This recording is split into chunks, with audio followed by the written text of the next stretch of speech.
Originally thought to do a reading from the Muslim tradition, but as the world seemed to be coming apart this week in so many ways, I went back to a reading in our hymnal, number 662, by A. Powell Davies, and I thought I would read this because it speaks to both the suffering that we human beings impose on one another and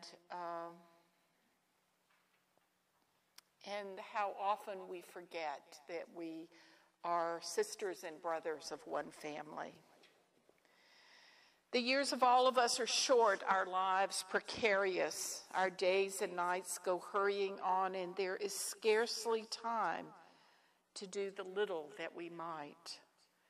Yet we find time for bitterness, for petty treason and evasion. What can we do to stretch our hearts enough to lose their littleness?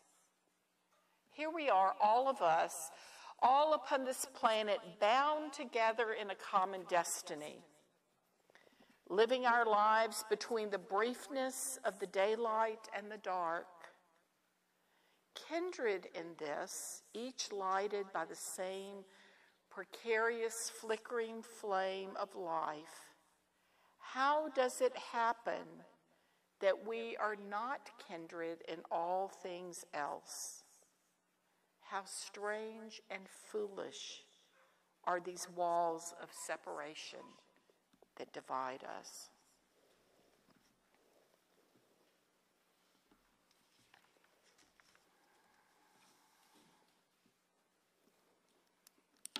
I want to reinforce our opportunity next Saturday to participate in a response to the Klan's gathering in Abbeville. I hope that I see lots of us in the parking lot at 2:15 on Saturday, and the primary speaker for the event will be a staff person from the Southern Poverty Law Center. I'm even pulling out my clergy collar shirt. There are times when you need to wear those, right, Dillman? Oh. Much of our exploration as individuals and as a community, I think, is an attempt to find balance in our lives. As Unitarian Universalists, our search is grounded not only in our principles, but also in the sources of our faith. Our sources, which are in the front of the hymnal, offer us different threads of wisdom for us to pursue. Some of us tend to follow one thread while others another.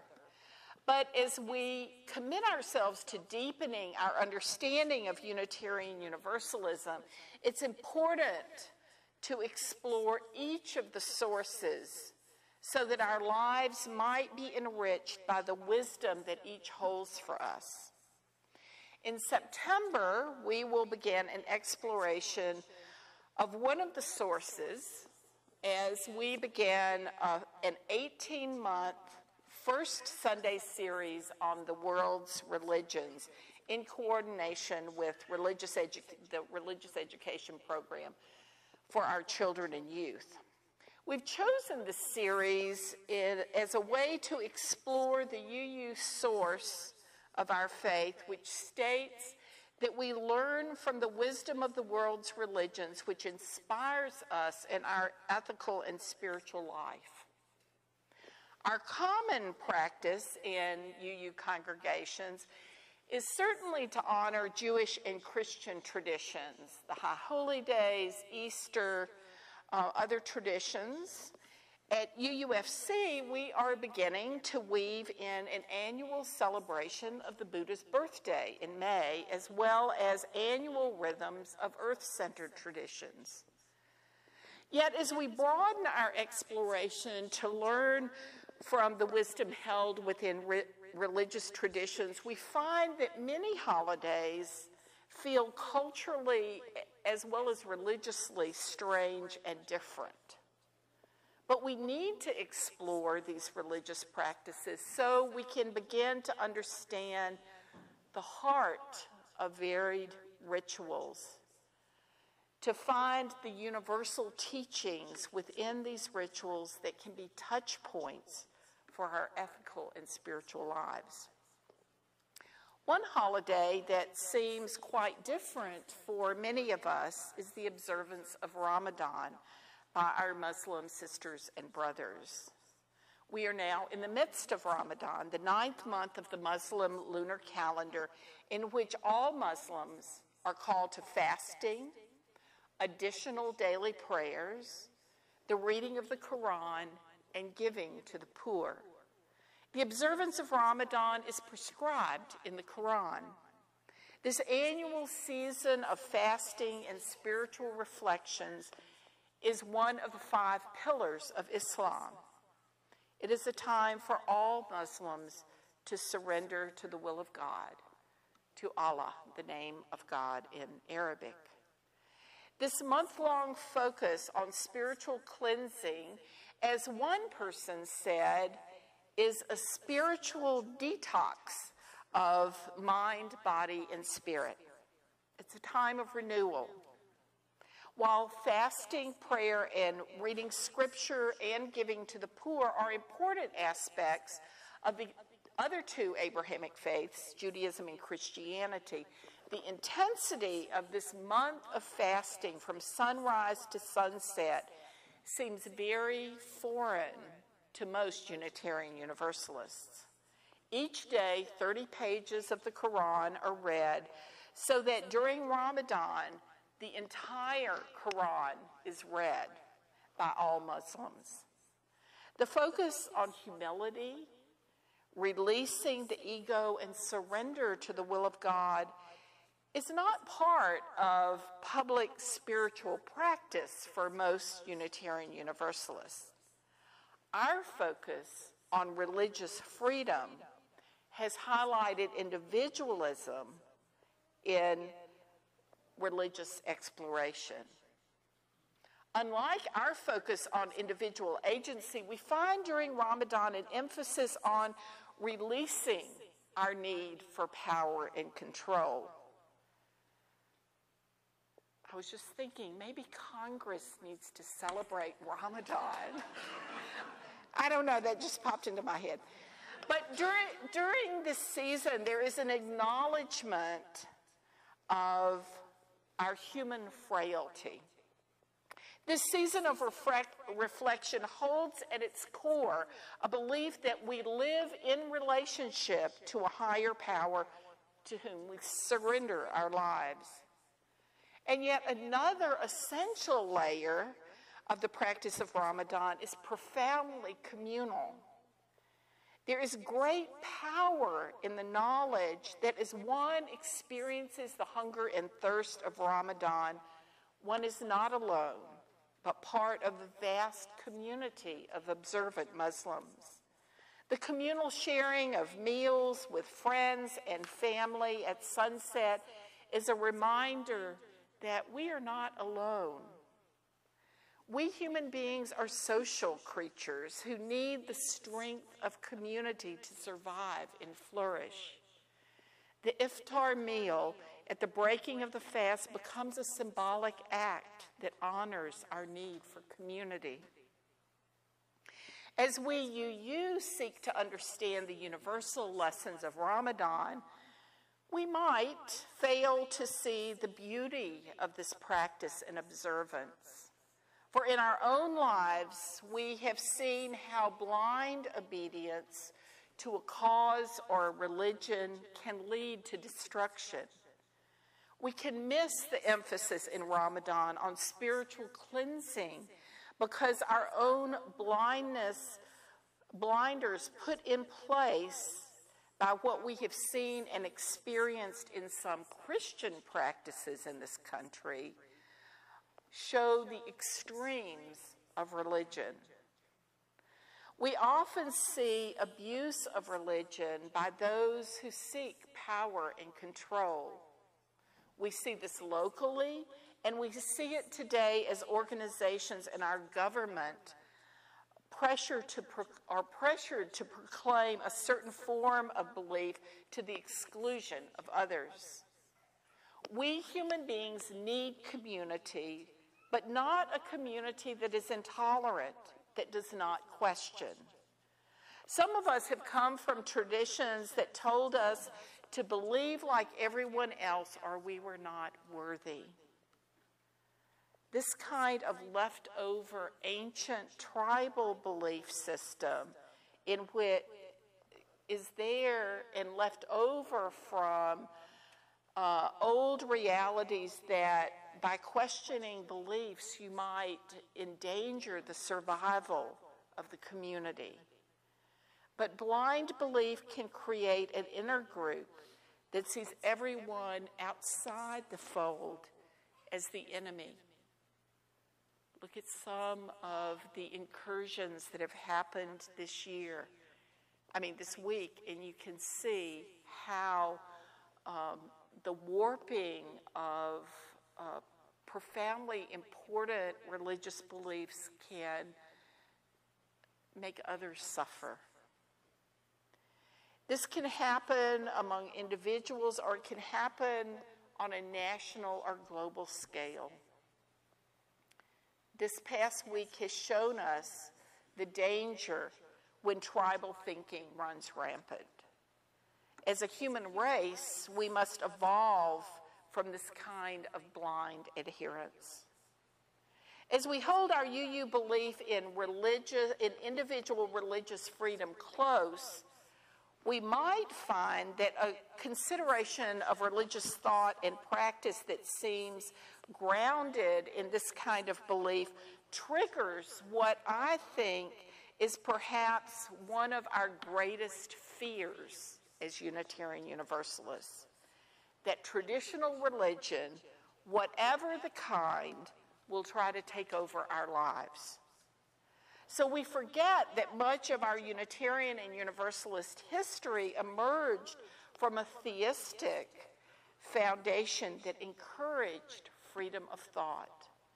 We could believe in God, but we didn't have to believe in God like other people.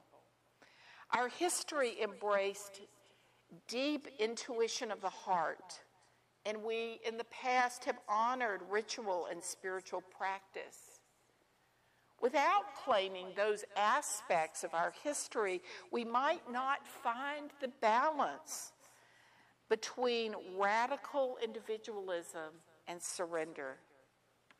Perhaps we fear that if we engage in spiritual practice that calls us to surrender our hearts to a great cause or to a higher power, we will lose our religious freedom. Yet that balance between those two extremes is what brought Unitarianism into existence. And we UUs know what it is to surrender our lives. For many of us have a deep commitment to change the world in a positive way, to ground ourselves in a surrender to something that is greater than ourselves. Whether we name the call to justice, peace, and harmony God, or nature, or the human capacity to do good, our calling to do good is a kind of trusting surrender that Muslims experience during the prayers and fasting of Ramadan.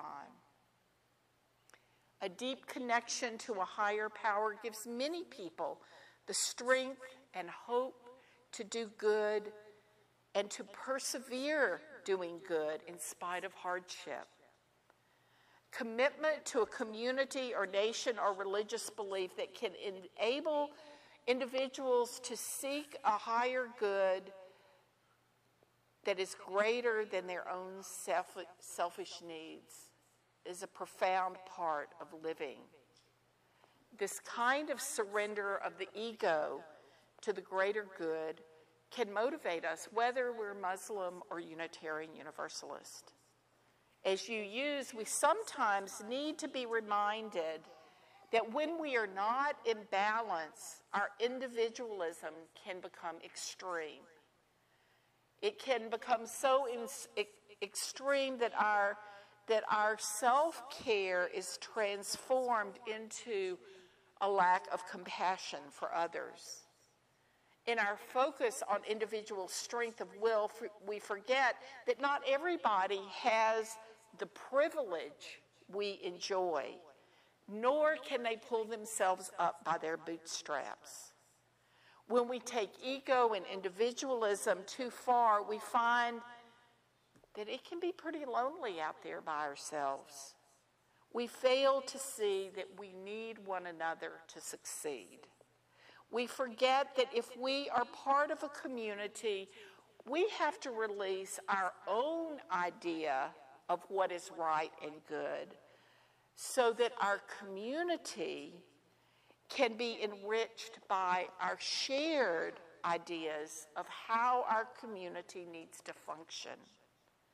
We lose sight sometimes of the reality that we do indeed live in an interdependent community, and it is the blending of all of our ideas and gifts that makes this a healthy community. So we find within the observance of Ramadan a reminder that we humans must release our individual ego need for power and control. We are challenged to cleanse our busy minds and our aching hearts to focus on the highest good, not only for ourselves, but especially for those who are less fortunate. It's a reminder that we are not isolated beings. Rather, we are called to be in community. This past week, I found an interesting blog that speaks to the evolving understanding of Unitarian Universalism as we authentically encounter different religions, especially when we find that there are aspects of other faith traditions that might enrich our own experience of Unitarian Universalism. This is from a blog by UU seminarian Nicholas Cable about his choice to not observe Ramadan this year. In past years, he has chosen to observe Ramadan in solidarity with his Muslim sisters and brothers, and he writes why he chose not to do it this year. I think it had to do with the realization that my faith tradition has no spiritual practice that is as defined as this example from Islam. Unitarian Universalism is a tradition of religious freedom as it advocates for every person to partake on a free and responsible search for truth and meaning in the world. As a non-doctrinal, dogmatic, creedal tradition, our spiritual practice could be summarized as the complete opposite of Islam in regards to prescription. Some UUs fast, some make pilgrimages, many give to charities, but we all do it in different ways. This assessment I began to reflect upon gave me a sense of longing for greater prescription for spiritual practice in my faith tradition. He quotes from a sermon he gave, "I wonder whether there are potential thorns that can grow from the spiritual rose of freedom if we do not address certain areas where we could perhaps walk more in unison along our spiritual paths. I suggest this is not as a hope to transform our faith tradition into something that it is not. I don't seek dogma or creed or required practice to become a component of Unitarian Universalism. All I wish is for us to simply consider how spiritual practice can become, at times, a more communal public expression of the love we share so readily in the space on Sunday mornings. I appreciate Islam as a beautiful religious tradition that has shaped so much of the world that we live in today. but he says, I'm not a Muslim. I'm Unitarian Universalist. I want to see how Unitarian Universalism can approach this tightrope walk of religious practice and religious freedom in the 21st century. I think it's not only possible, but also quite necessary for us to do as religious people. We define our movement as a progressive one. My hope is that we can progress in a way that allows us to maintain a sense of reverence, community, and engagement with the world. This statement illuminates our UU need to find balance between our commitment to religious freedom and our need to express our personal beliefs within our diverse community. The reality is that our UUFC community is already exploring how to balance religious freedom and spiritual practice through the 3 meditation groups that meet weekly, our healing prayer group, and our covenant groups. We are already learning to balance the breadth of possibility. Elizabeth Gilbert, in her book, Eat, Pray, Love, writes, the great Sufi poet and philosopher Rumi once advised his students, and I want to try this, to write down the 3 things they most wanted in life. If any item on the list clashed with any other item, Rumi warned, you were destined for unhappiness. Better to live a life of single-pointed focus, he taught. But what about the benefits, she writes, of living harmoniously among extremes? What if you could somehow create an expansive enough life that you could synchronize seemingly incongruous opposites into a worldview that excludes nothing? I believe we Unitarian Universalists are open to honoring and living an expansive life that can enable us to find moderation and balance between our commitment to religious freedom and our individual search for a deeper connection to both the great mystery and human community. So without dismissing the practice and rituals of traditions that may seem different from our own, let us seek to understand how the spiritual and ethical teachings and observations such as Ramadan can help us deepen our understandings of ourselves and our relationship to the human family.